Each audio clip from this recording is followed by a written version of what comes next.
Hi guys! Food trip naman tayo ngayon dito sa Pamana Restaurant in Tagaytay. Filipino food ang sinaserve nila dito. Itong mga nakikita nyo sa display, these are products that are for sale. Mag-tour lang tayong konti dito sa restaurant.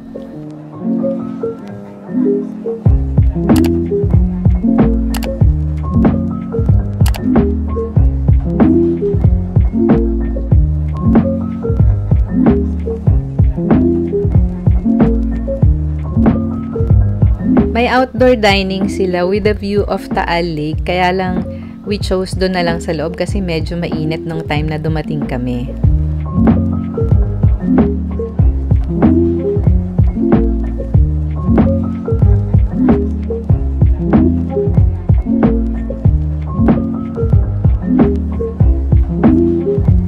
Ito yung mga in-order namin. So, syempre, hindi mawawala ang bulalo pag nasa Tagaytay ka. Wow, look at that!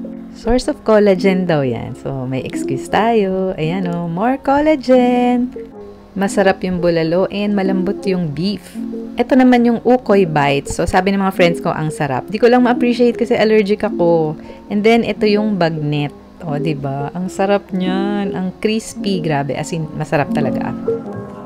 Itong fried tilapia wala sa menu nila. Pero ni-request namin, pinagbigyan kami. And ang sarap ng pagkaluto. Para balanced diet, syempre may pasalad tayo. And my favorite, steamed rice. Lahat ng kinain namin masarap. So, highly recommended tong Pamana Restaurant.